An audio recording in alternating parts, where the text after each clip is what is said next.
émission Père des Tardis. Une émission réalisée par les enfants et pour les enfants. Dans cette émission, vous suivrez des prestations de chorale d'enfants, des chants, des conseils sur la santé, une prédication et pour terminer, une séance de bricolage.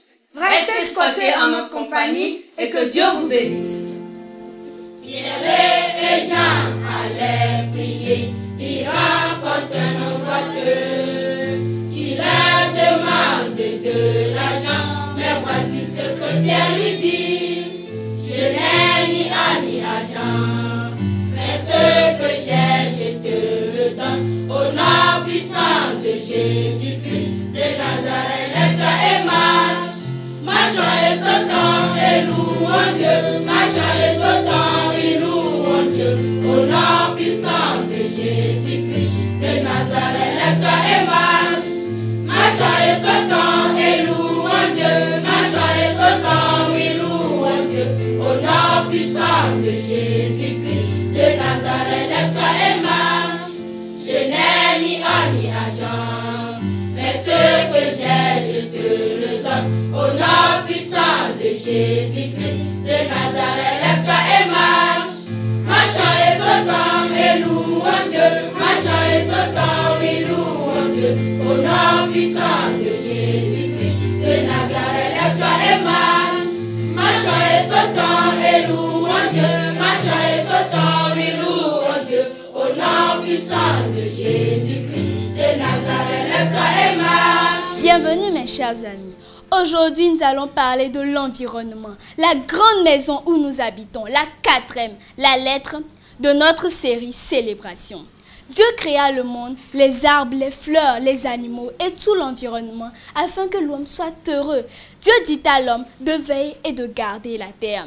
Il donna à l'homme la tâche d'être le gestionnaire de la planète, avec ce privilège qui le rend supérieur au reste de la création. Dieu a donné à l'homme la responsabilité de prendre soin de la terre. Les gens qui gaspillent les ressources naturelles, qui sont des consommateurs, qui nuisent à l'environnement, ou maltraitent les animaux, ont oublié qu'ils sont responsables de prendre soin de la maison où nous vivons. Voici quelques activités qui mettent l'environnement en danger. Cueillir des fleurs et les couper ou détruire les arbres. Jeter un seul emballage de bonbons par terre. Allumer le feu pour brûler les ordures sans surveiller. Jeter les ordures dans les caniveaux. Les plus grands problèmes de pollution sont causés par l'homme. Parmi les principales sources de pollution se trouvent les réfrigérateurs et les climatiseurs, les abattoirs, où on tue des animaux pour que les gens puissent les manger, et les tanneries, où on fait du cuir à partir des peaux d'animaux. Les mines et le forage pétrolier, les emballages en plastique et les engrais, les couches jetables et l'échappement des voitures et des usines. De cette manière, l'eau, l'air et le sol sont de plus en plus contaminés. C'est triste parce que l'homme est en train de détruire sa propre maison, la terre. Beaucoup de ces choses pourraient être réduites si seulement les gens étaient plus prudents. Sais-tu que notre planète est composée de 75% de l'eau? Sais-tu que la contamination due à l'insalubrité est aussi un grand problème de pollution environnementale qui affecte notre planète et qui nous rend malades? Tu dois prendre soin d'elle. Pour grandir en bonne santé, tu as besoin d'un environnement sain. Pour avoir un environnement sain, nous devons prendre soin de l'eau, de l'air et du sol. Voici quelques bonnes idées pour prendre soin de l'air et du sol. Prends tes propres sacs en tissu ou des boîtes lorsque tu vas faire des achats. Tu pourras ainsi éviter de pouvoir assez de sacs en plastique qui contaminent le sol plus tard. Si tu ne veux pas éviter d'utiliser des récipients en plastique, ne les jette pas. Utilise-les pour d'autres choses. Planter des choses dans les boîtes vides, les utiliser pour garder les objets. Pour être en bonne santé, tu as besoin de respirer l'air frais. C'est la responsabilité de tout le monde de garder l'air pur. Tu as le droit de parler aux personnes qui contaminent l'air et leur demander de ne pas le faire. Dieu a créé le monde beau et parfait, même si à cause du péché, nous avons causé beaucoup de dommages à notre planète.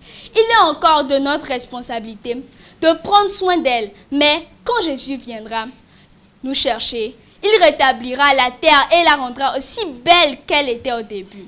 Ma promesse, je sais que je n'ai pas toujours pris bien soin de la terre. Désormais, je serai une meilleure amie des arbres, des fleurs pour ma communauté.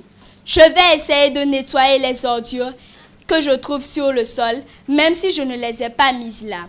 Et je vous invite à faire comme moi. Que Dieu vous bénisse. Revenez demain pour suivre la leçon sur la 5e lettre, la lettre B. Au revoir. Dieu a donné son Fils pour me sauver du péché. Oh, quel grand mystère pour moi. Mais je veux pourtant le chanter. Oh, son amour est si merveilleux qui m'élève jusqu'aux cieux. Puis son amour est si fort, si grand, m'appelle en tout lieu.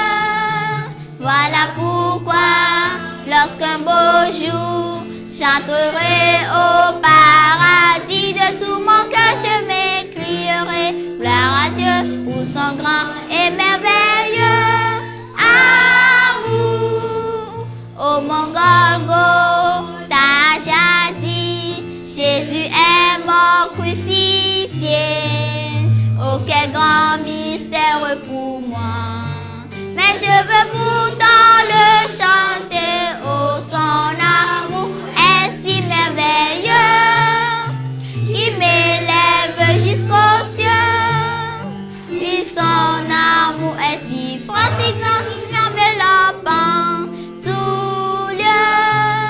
Voilà pourquoi, lorsqu'un beau jour, j'entrerai au paradis, de tout mon cœur je m'écrierai gloire à Dieu pour son grand et merveilleux amour. Salut les amis. Salut. Je veux voir la main de tous ceux qui ont assisté à tous les programmes depuis le début.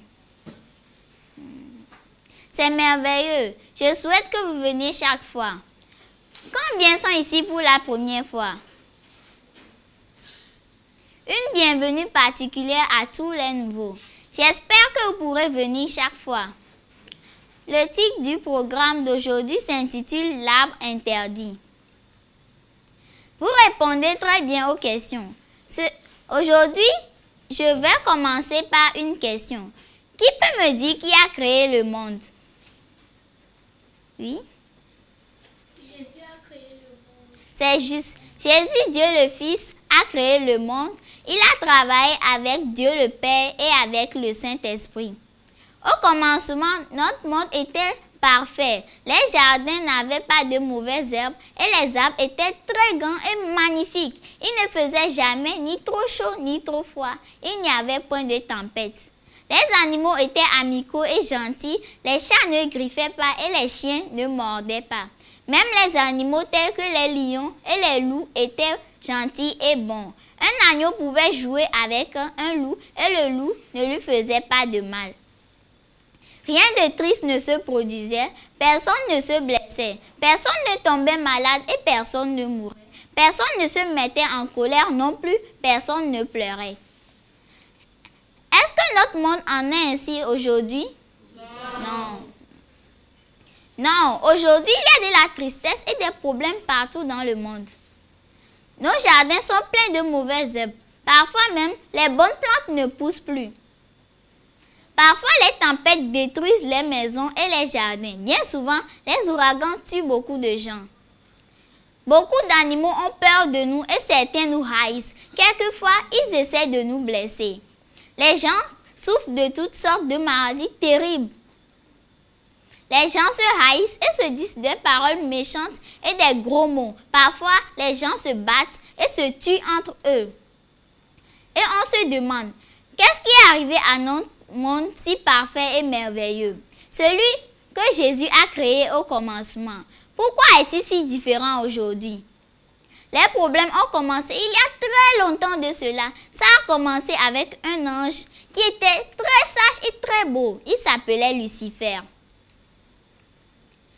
Lucifer est un nom spécial. Il signifie porteur de lumière ou celui qui brille. Il y a très longtemps, Lucifer était l'ange le plus important du ciel. Lucifer était l'un des deux anges qui se tenaient de chaque côté du trône de Dieu. Tous les anges aimaient Lucifer. Ils l'aimaient presque autant qu'il aimait Dieu, mais il préférait Dieu à tous les anges. Dieu le Père et son Fils Jésus partageaient beaucoup de choses avec Lucifer, mais ils ne pouvaient lui dire tout ce qu'il faisait. Après tout, il n'était qu'un ange que Dieu avait créé. Lucifer n'a pas du tout aimé ça. Il voulait être le fils de Dieu comme Jésus. Il commença à être jaloux de Jésus. Lucifer parla aux autres anges et leur dit, « Dieu n'est pas juste. Je devais être assis juste à côté du trône de Dieu comme Jésus, mais je dois me contenter d'être debout à côté de son trône. » Les anges ne savaient que penser. Ils aimaient Dieu, mais ils aimaient aussi Lucifer. Bien des anges se sont demandé si Lucifer avait raison. Finalement, un tiers des anges décida de se joindre à Lucifer. La Bible dit, une grande guerre dans le ciel. Michel, qui signifie Jésus, et ses anges combattirent contre le dragon Lucifer. Jésus et ses anges ont gagné la guerre. Lucifer et ses anges ont été chassés du ciel. Maintenant, Lucifer avait changé de nom. Il ne s'appelait plus Lucifer, le porteur de lumière. Maintenant, il s'appelait Satan, l'adversaire, l'ennemi. La Bible dit, le serpent ancien appelé le diable et Satan fut précipité sur la terre. Et ses anges furent précipités avec lui.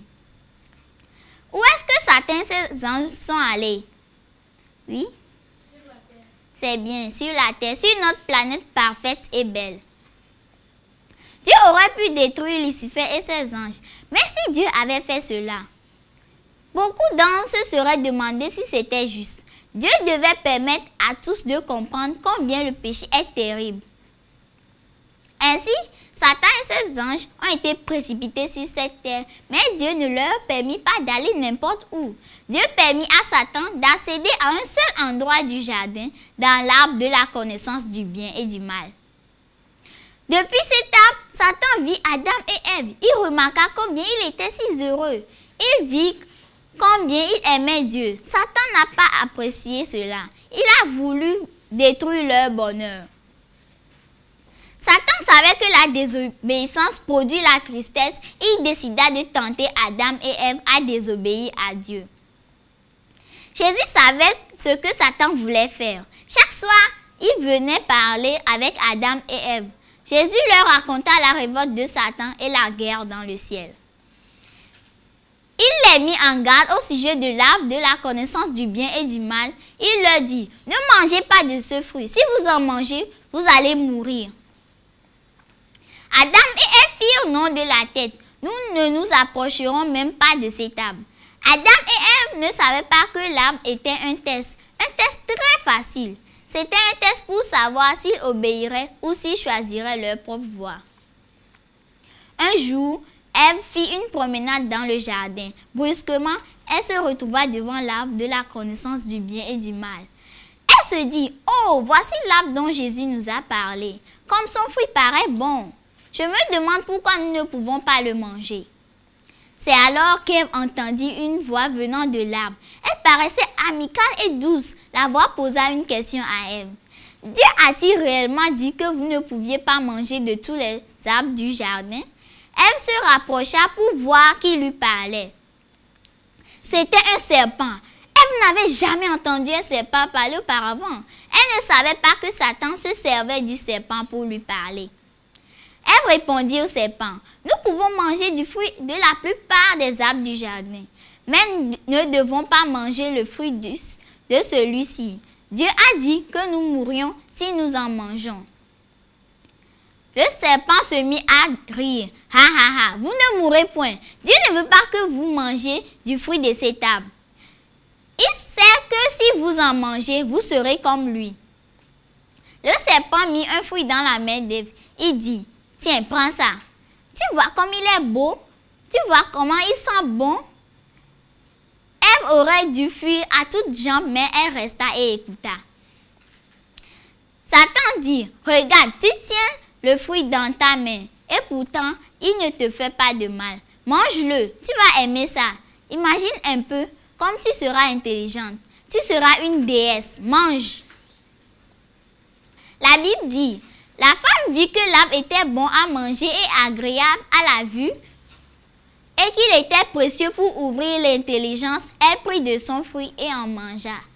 Satan était très content. Il a dit, voyez, Ève avait désobéi, elle avait péché. Maintenant, si Adam lui aussi en mangeait, le monde entier serait à Satan.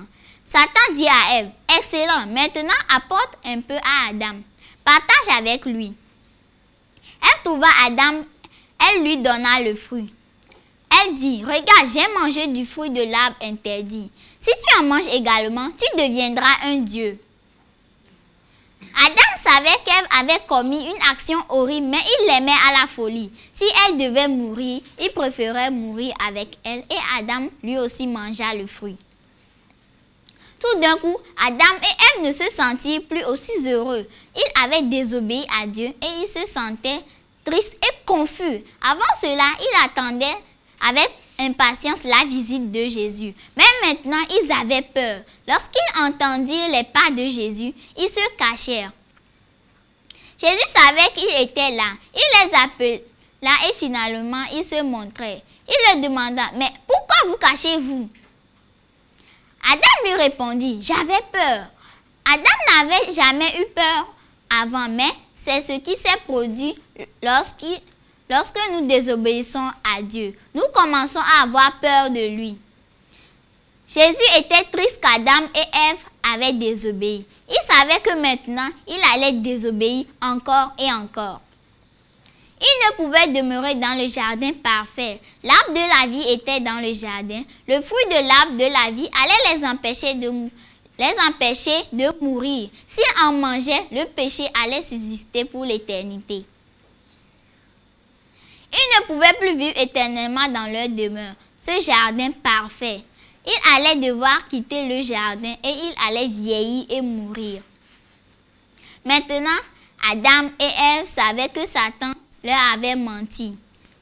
Lorsqu'ils ont mangé le fruit défendu, ils ne se sont pas devenus des dieux. À la place, ils sont devenus des pécheurs. Ils n'étaient plus que des gens qui avaient désobéi à Dieu.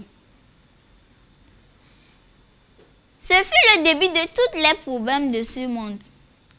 Depuis lors, Satan a provoqué la tristesse, la souffrance et le péché. Satan a fait beaucoup de mal à ce monde, mais il ne pourra pas continuer éternellement à le faire. Dieu le Père et son Fils Jésus ont mis un plan au point. Ils ont trouvé un moyen pour nous sauver du péché.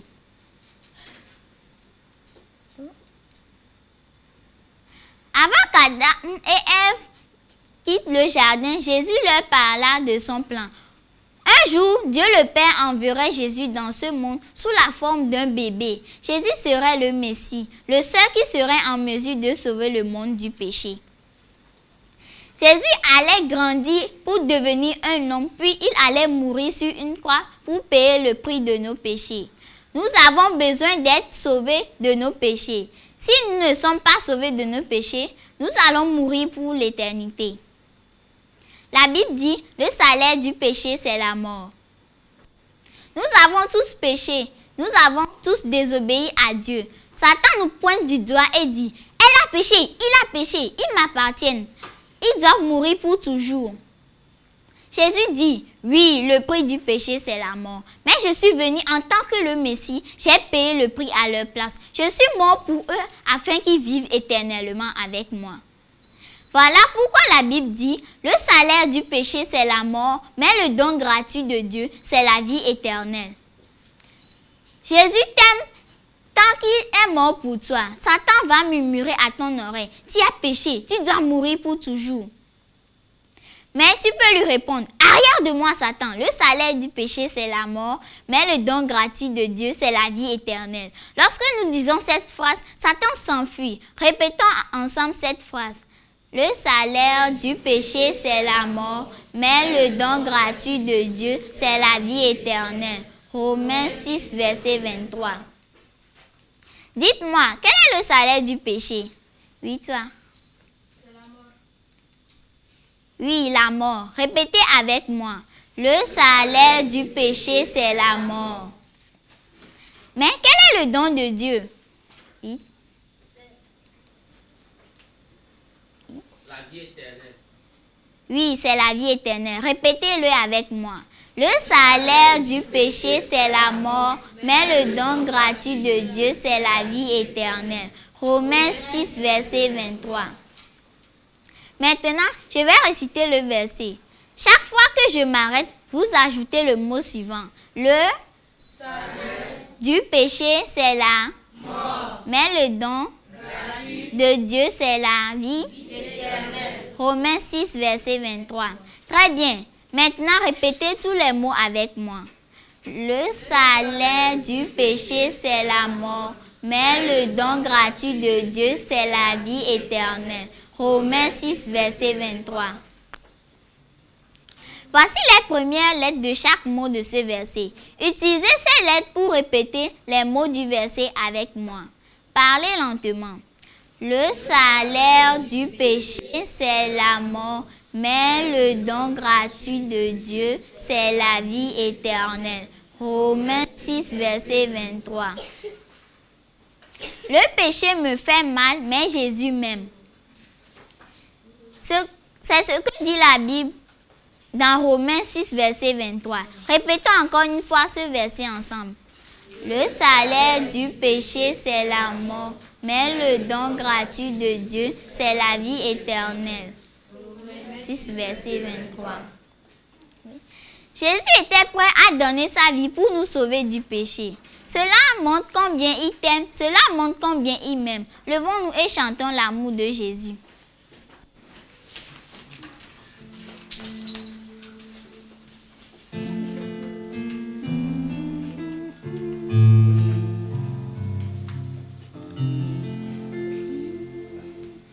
Combien il nous aime tous, combien il nous aime tous, dans son amour il a donné sa vie, combien il t'aime, combien il m'aime, combien il nous aime tous, combien il nous aime tous,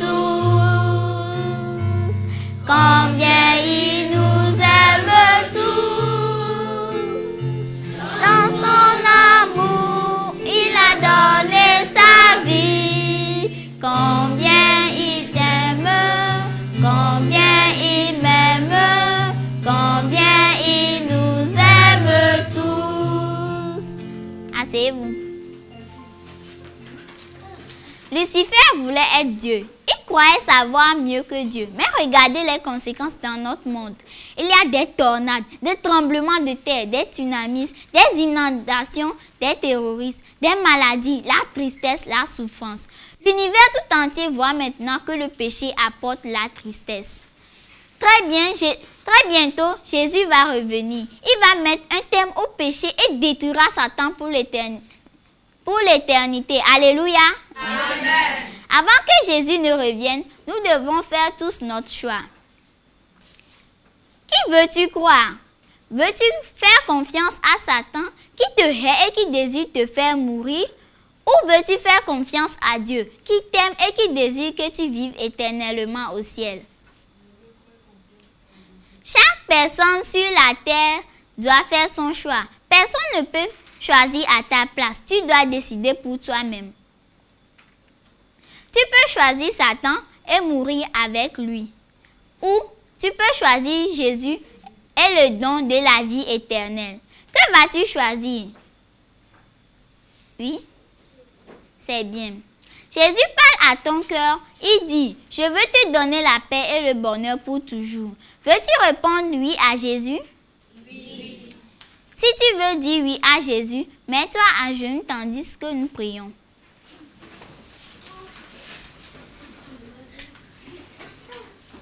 Prions.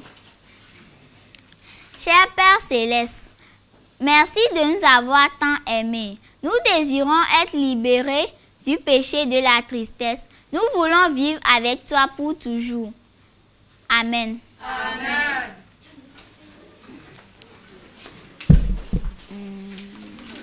Levons-nous pour chanter le chant de réconciliation.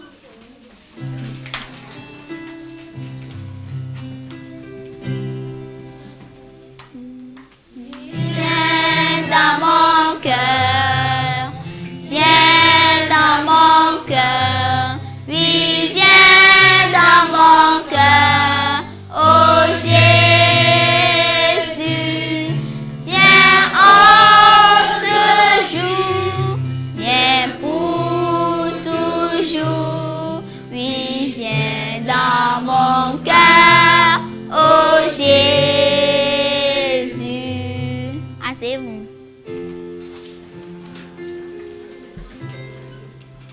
Dieu nous aime plus que nous puissions l'imaginer. Il nous aime tant qu'il a envoyé son Fils dans ce monde pour nous libérer de Satan et du péché. Il y a un chant qui parle de cela. Levons-nous et chantons-le ensemble.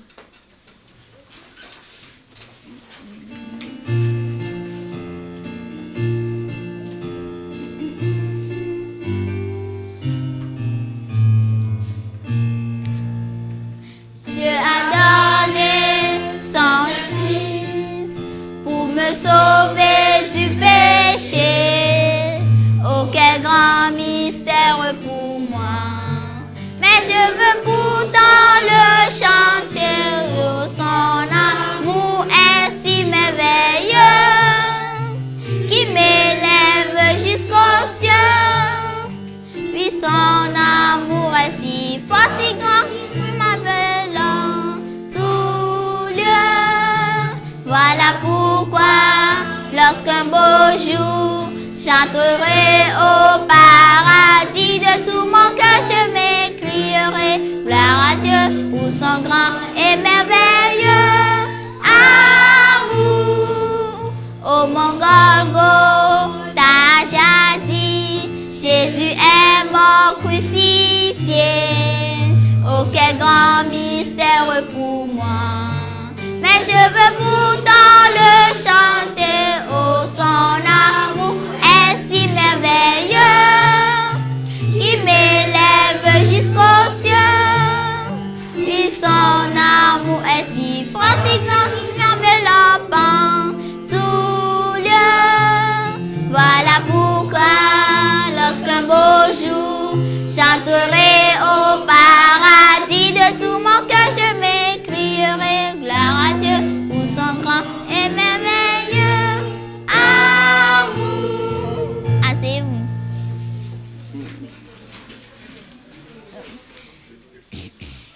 Chaque jour, nous avons des choix à faire. Nous devons choisir entre le chemin de Jésus et celui de Satan. Lorsque nous choisissons le chemin de Jésus, nous choisissons la joie. Amen. Lorsque nous choisissons le chemin de Satan, nous choisissons la tristesse. Nous avons une carte pour chacun d'entre vous. Un côté représente un visage joyeux. Si vous retournez la carte, c'est un visage triste.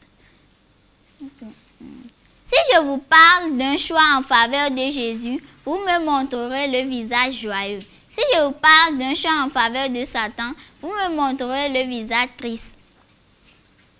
Dire des mensonges. Est-ce le chemin du bonheur de Jésus? Non. Oui, dire des mensonges, c'est le chemin triste de Satan. Satan est un menteur et il veut faire de nous des menteurs comme lui.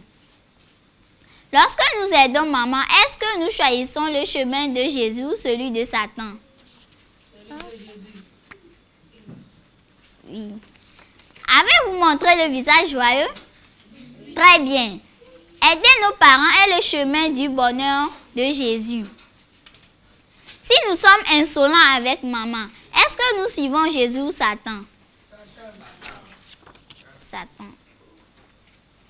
Oui, Satan veut que nos maisons soient des endroits tristes. Si nous nous battons les uns avec les autres, est-ce que nous choisissons le chemin de Jésus ou de Satan? Satan. Ok. Se battre, c'est le chemin triste de Satan. Il conduit au chagrin. Si nous trichons, est-ce que nous suivons Jésus ou Satan? Satan. Tricher, c'est le chemin de Satan. Satan est un tricheur et il veut que nous trichions comme lui. Quel chemin choisissons-nous si nous lisons la Bible?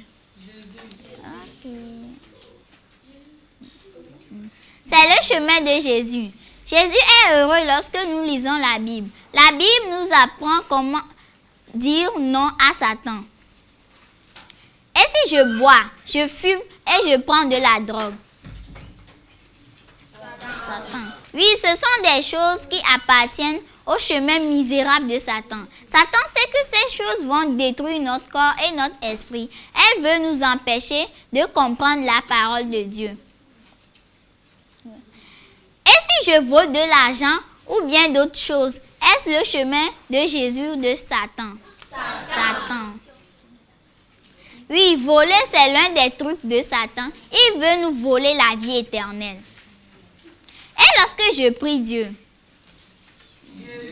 oui, Dieu aime nous entendre prier. Lorsque nous le lui demandons, il nous donne la force de faire ce qui est bien. Voici une autre question. Cette fois-ci, n'utilisez plus la carte. Donnez la réponse quand j'aurai compté jusqu'à 3. Qui nous aime plus que toute autre personne? 1, 2, 3. Jésus. Oui, c'est Jésus. Jésus vous aime et Jésus m'aime. Est-ce que cela te rend heureux ou triste? Heureux. Je sais comment je me sens quand je pense à l'amour de Jésus. Cela me rend très heureuse. Maintenant, remettez les cartes. Je sais que Jésus nous aime. Il est mort pour nous sauver de nos péchés. Il est mort pour que nous soyons pour toujours avec lui. C'est le plus grand cadeau qu'il nous a fait. Le péché me fait mal, mais Jésus m'aime. Répétons-le ensemble. Le péché me fait mal, mais Jésus m'aime. C'est ce que nous dit Romains 6, verset 23. Répétez le verset avec moi. Le salaire du péché, c'est la mort, mais le don gratuit de Dieu, c'est la vie éternelle. Romains 6, verset 23. Maintenant, je laisse le temps pour le bricolage. Nous voyons ta fouille, Roato, Fifiale, Imavo, et Yemegano, et Benuwa.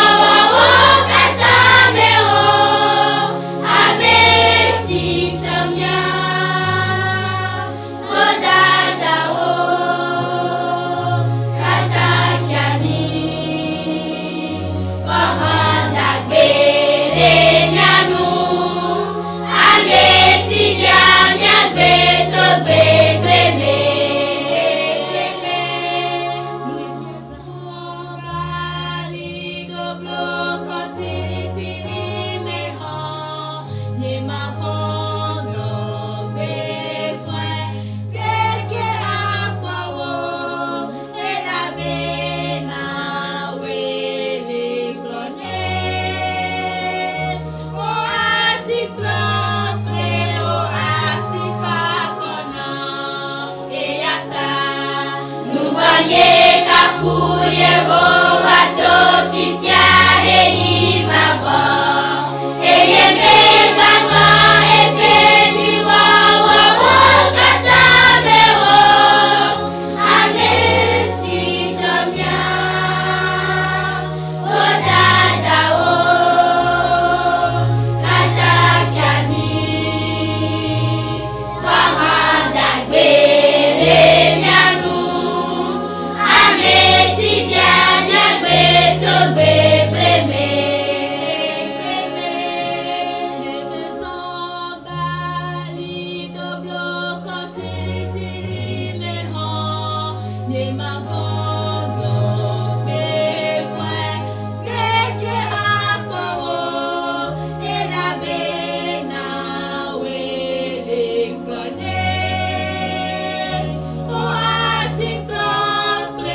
amis, aujourd'hui nous allons faire un bricolage qui va nous rappeler quelque chose de très important. Avant de la fabriquer, j'aimerais savoir si vous vous rappelez de 3 choses. Je vais commencer une phrase et vous allez la compléter. Êtes-vous prêts? Oui. Voici la première chose à se rappeler. Jésus est mort pour nos péchés. Merci beaucoup. Oui, Jésus est mort pour nos péchés. Deuxièmement, Jésus est mort sur une croix. Oui, Jésus est mort sur une croix. La croix se trouve à un endroit qui s'appelle le calvaire. Troisièmement, Jésus est mort pour que nous ayons la vie éternelle. Merci beaucoup, oui. Il est mort pour que nous ayons la vie éternelle. Très bien. Maintenant, c'est le moment de fabriquer une croix qui va nous rappeler ce que Jésus a fait pour nous. J'aimerais que vous soyez sages pendant que nous allons faire ce bricolage. Pensez à ce que Jésus a fait pour vous. Même si les autres bavardent et rient, faites de ce moment un temps spécial avec Jésus. D'abord, prenez 2 morceaux de carton, collez-les ensemble pour former une croix.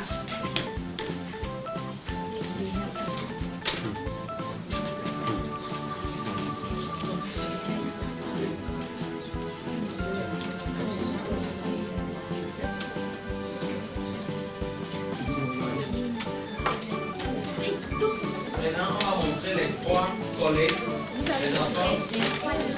Est-ce que tout le monde a fini? Montrez-moi, je vais voir. Merci. Montrez vos croix. Merci. Étendez la colle sur une des faces de la croix. Prenez vos colles et étendez-la sur une partie de la croix. Comme je suis en train de le faire.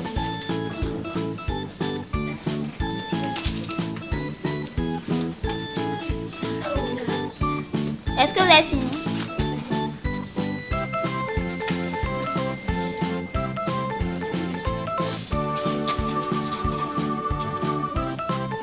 Comme je l'ai fait.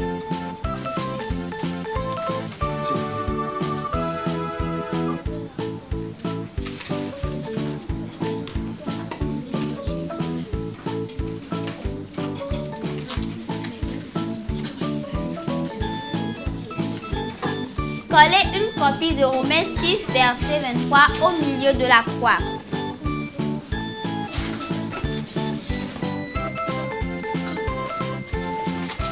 Romains 6, verset 23.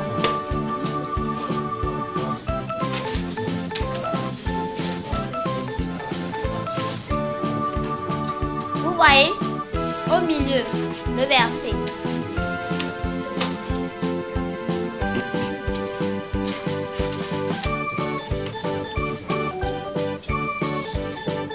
Est-ce que vous avez fini?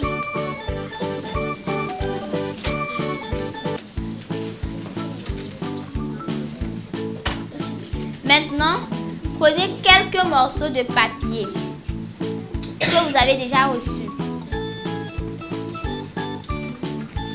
Ils sont de toutes les couleurs. Ils ne sont pas très beaux. Ils ne vont pas ensemble. Ceci nous rappelle toutes les mauvaises actions que nous avons commises. Comment est-ce qu'on appelle ces mauvaises actions? Qui peut me le dire? Oui? Le péché. Merci. Jésus est mort sur la croix pour nos péchés. Tandis que vous collez quelques-uns de ces morceaux de papier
Jésus est mort sur la croix pour nos péchés. Tandis que vous collez quelques-uns de ces morceaux de papier, pensez à quelques péchés pour lesquels Jésus est mort. Peut-être est-ce le mensonge, le vol ou la tricherie. Peut-être est-ce notre insolence envers nos parents. Peut-être est-ce les querelles avec nos frères et notre sœur. Jésus est mort pour chacun de ces péchés. Maintenant, collez les morceaux de papier sur la croix qui représentent nos péchés.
Est-ce que vous avez fini? Oui. Maintenant, mettez encore un peu de colle sur les morceaux de papier. Collez le reste de vos morceaux sur la croix.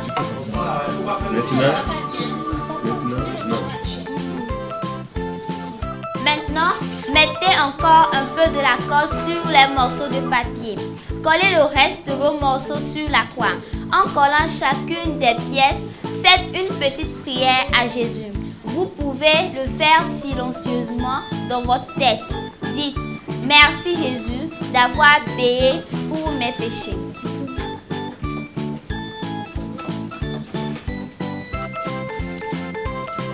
J'espère que vous avez déjà fini.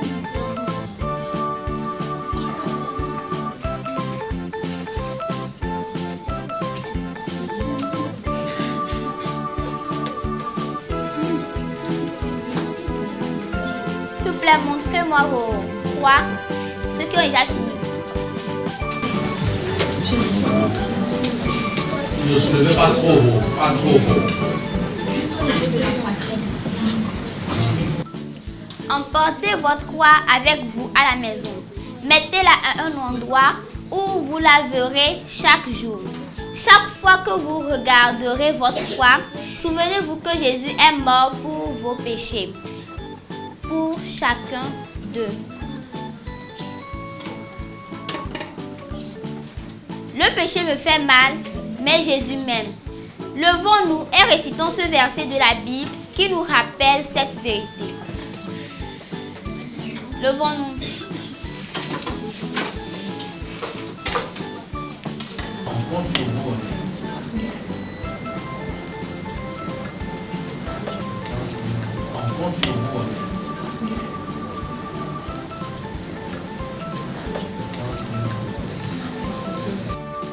Le salaire du péché, c'est la mort. Mais le don gratuit de Dieu, c'est la vie éternelle.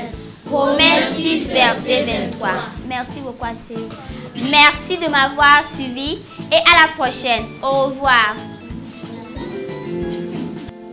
Pierre et Jean allaient prier. Ils rencontrent un homme boiteux qui leur demande de l'argent. Mais voici ce que Pierre lui dit.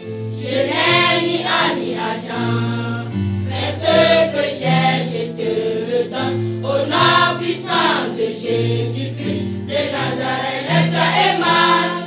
Marchons et sautons et louons Dieu. Marchons et sautons et louons Dieu.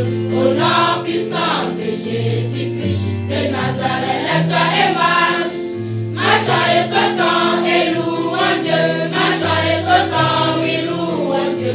Au nom puissant de Jésus-Christ de Nazareth, lève-toi et marche. Je n'ai ni or ni argent, mais ce que j'ai, je te le donne. Au nom puissant de Jésus-Christ de Nazareth, lève-toi et marche. Marchons et sautons et louons Dieu. Marchons et sautons et louons Dieu. Au nom puissant de Jésus-Christ de Nazareth, lève-toi et marche. Marchons et sautons et louons Dieu. Marchons et sautons et louons Dieu. Au nom puissant de Jésus-Christ de Nazareth, lève-toi et marche.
Un jour je quitterai, un jour vers mon roi, vers mon Dieu.